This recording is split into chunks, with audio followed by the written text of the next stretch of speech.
जल का देवता।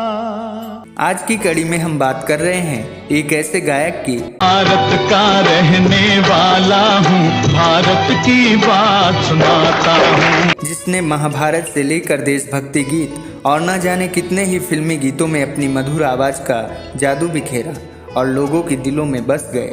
हम बात कर रहे हैं महेंद्र कपूर की। चलो एक बार फिर से 1988 के दौर में जब महाभारत सीरियल टीवी पर आया तो महाभारत का आगाज इसी आवाज से होता था। पुटी अपने कपट को। महेंद्र कपूर एक ऐसे सिंगर जिन्होंने देशभक्ति गीतों को इस तरह से निभाया कि सुनने वालों के दिलों में देशभक्ति की भावना की एक नई ऊर्जा जागृत हो जाती है। मेरे देश की धरती सोना उगले उगले हीरे मोती, मेरे देश की धरती। महेंद्र कपूर को हर तरह के गानों को गाने में महारत हासिल थी। सही मायने में अगर देखा जाए तो महेंद्र कपूर एक ऐसे गायक थे जिन्होंने देशभक्ति, भक्ति, प्रेम, विरह जिस भी तरह के गानों को गाया वो गीत महेंद्र कपूर की आवाज के साथ अमर हो गए। तेरे द्वारे शीश झुकाए क्या निर्बल। महेंद्र कपूर का जन्म 9 जनवरी 1934 को अमृतसर में हुआ। महेंद्र कपूर के पिता एक व्यापारी थे जो अमृतसर से मुंबई बस गए और वहीं अपना कपड़े का व्यापार करते थे। महेंद्र कपूर की स्कूली शिक्षा मुंबई में हुई। महेंद्र कपूर के घर में भी सांगीतिक माहौल बना रहता था। महेंद्र कपूर की माँ और बड़े भाई अच्छा गाते थे और यही वजह थी कि महेंद्र कपूर का बचपन से ही संगीत से अच्छा लगाव हो गया। बचपन से ही महेंद्र कपूर संगीत की शिक्षा लेनी प्रारंभ कर दिए। वो गीतकार भरत व्यास के भाई B.M. व्यास से संगीत सीखने लगे। महेंद्र कपूर मोहम्मद रफ़ी साहब से बेहद प्रभावित थे और एक बार महेंद्र कपूर अपने दोस्त के साथ रफ़ी साहब के घर गए। रफ़ी साहब और उनके भाई ने महेंद्र कपूर से कुछ गीत सुने और महेंद्र कपूर से प्रभावित हो गए और महेंद्र कपूर को रफ़ी साहब अपना शिष्य बना लिए और इसके बाद रफ़ी साहब उनको स्टूडियो और कंसर्ट में ले जाने लगे। इसी के साथ महेंद्र कपूर बलसारा ऑर्केस्ट्रा में गाना शुरू कर दिए और बलसारा ने ही महेंद्र कपूर को 1953 में आई फिल्म मदमस्त में प्लेबैक सिंगर के रूप में काम करने का मौका दिया, जिसका गाना था किसी के जुल्म की तस्वीर है मजदूर की बस्ती।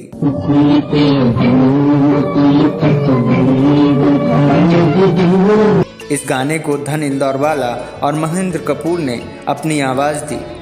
1953 में आई फिल्म दिवाली रात में महेंद्र कपूर ने अपना पहला सोलो गीत गाया। इसी दौरान महेंद्र कपूर ने रफ़ी साहब के मार्गदर्शन से मनहर पोंदार से शास्त्रीय संगीत सीखने लगे। इसी बीच संगीतकार अनिल विश्वास ने एक गीत फिल्म हीर में महेंद्र कपूर से गवाया। महेंद्र कपूर ने इस फिल्म में गाना तो गाए लेकिन उसका पैसा लंबे समय तक महेंद्र कपूर को नहीं मिला। तब महेंद्र कपूर स्टूडियो पहुंच गए लेकिन स्टूडियो में मैनेजर के व्यवहार से महेंद्र कपूर हताश हो गए और वो फिल्मी दुनिया से दूरी बनाने की ठान ली। साल 1957 में ऑल इंडिया मर्फी सिंगिंग का आयोजन हुआ। इस आयोजन में महेंद्र कपूर के कुछ दोस्तों ने उन्हें भी भाग लेने को कहा। यहाँ तक कि प्रतियोगिता के आयोजनकर्ताओं का बुलावा भी आया, लेकिन महेंद्र कपूर इस प्रतियोगिता में भाग लेने के लिए कोई दिलचस्पी नहीं दिखाई। इसी बीच उनके किसी दोस्त ने उनके नाम से फॉर्म भर दिया था। उसके बाद भी वो राजी नहीं हुए। तब मोहम्मद रफ़ी साहब ने महेंद्र कपूर से कहा कि अगर तुम ये प्रतियोगिता जीत गए तो मैं तुम्हें हवाई जहाज़ का सफ़र करवाऊंगा। तब महेंद्र कपूर इस प्रतियोगिता में भाग लेने के लिए राजी हो गए, लेकिन इस प्रतियोगिता में एक शख्स ने महेंद्र कपूर के भाग लेने पर आपत्ति जता दी। उसने कहा, महेंद्र कपूर तो पेशेवर गायक हैं। मामला इतना तूल पकड़ लिया कि कोर्ट तक जा पहुंचा, लेकिन फिल्म हीर में गाए हुए गाने का पैसा जो नहीं मिला था वही महेंद्र कपूर को काम आया। इस दौरान प्रतियोगिता के आयोजक महेंद्र कपूर के पिता से मिले और उनसे ये लिखवा कर लिए कि अगर महेंद्र कपूर एक पेशेवर गायक हैं, ये साबित हुआ तो प्रतियोगिता का पूरा भुगतान उन्हें ही करना पड़ेगा। इसके अलावा धोखाधड़ी के केस में उनके बेटे यानी महेंद्र कपूर को जेल भी जाना पड़ सकता है। समस्याएं यहीं कम नहीं हुई। एक निर्माता ने महेंद्र कपूर के परिवार को ब्लैकमेल करना शुरू कर दिया। उस निर्माता ने ये आरोप लगाया कि महेंद्र कपूर एक गाने का पैसा पहले ही उस निर्माता से ले चुके हैं, जिसका रिसिप्ट उस निर्माता के पास मौजूद था। लेकिन तभी उस निर्माता के यहाँ काम करने वाले एक शख्स ने निर्माता के अलमारी से वो रिसिप्ट निकाल कर जला दी और महेंद्र कपूर के लिए एक फरिश्ता बनकर उनकी मदद की। इस विवाद ने महेंद्र कपूर को लाइमलाइट में लाने का काम किया। एक तो इस विवाद के चलते हुए मशहूर हो गए और प्रतियोगिता में भी वो विनर बने। प्रतियोगिता जीतते ही रफ़ी साहब ने अपना वादा निभाया और महेंद्र कपूर को वो कोलकाता फ्लाइट में लेकर गए। इसके बाद महेंद्र कपूर ने नवरंग फिल्म में आधा है चंद्रमा रात आधी गाना गाकर लोगों के दिलों में अपनी पहचान बना ली। आधा है चंद्रमा रात आधी रह न जाए तेरी में। और फिर सफलताओं की नई ऊंचाइयों की ओर बढ़ने लगे। महेंद्र कपूर ने यूँ तो कई गीत गाए, लेकिन एक गाना महेंद्र कपूर की पहचान बन गया। वो देशभक्ति गीत था, मेरे देश की धरती सोना उगले उगले हीरे मोती, मेरे देश की धरती।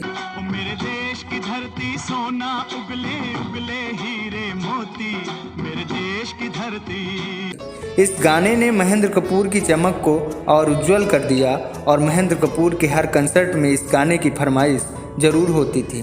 इस देशभक्ति गीत के लिए महेंद्र कपूर को बेस्ट प्लेबैक सिंगर का अवार्ड भी मिला। महेंद्र कपूर ने कई देशभक्ति गीतों को अपनी आवाज़ दी, जिनके बिना 26 जनवरी या 15 अगस्त जैसे त्यौहार पूरे नहीं होते। जीते हो किसी ने देश तो क्या, हमने तो दिलों को जीता है।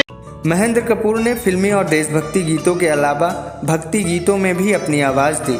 महाभारत का टाइटल सॉन्ग, हनुमान चालीसा और आरती से लेकर अनेक भक्ति गीत गाए। यूँ तो महेंद्र कपूर के कई किस्से और कहानियाँ हैं। ऐसा ही एक किस्सा है जब रफ़ी साहब और महेंद्र कपूर ने एक गाने को एक साथ गाए थे। फिल्म आदमी का गाना था, कैसी हंसी आज बहारों की रात है। कैसी हसीन आज। दरअसल इस गाने को रफ़ी और तलत महमूद ने गाए थे, लेकिन इसकी रिकॉर्डिंग पूरी नहीं हुई थी और तलत साहब की तबीयत बिगड़ गई।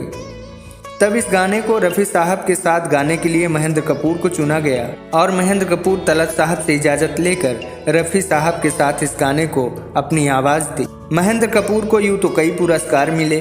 उन्हीं पुरस्कारों में महेंद्र कपूर को 1972 में पद्मश्री से सम्मानित किया गया। आज महेंद्र कपूर साहब इस दुनिया में नहीं हैं, लेकिन उनकी मधुर आवाज़ आज भी खुशबू बनकर हमारे और आपके बीच मौजूद है। जाने चमन तेरा गोरा बदन जैसे खिलता हुआ गुलाब। मिलते हैं अगली वीडियो में, तब तक के लिए नमस्कार।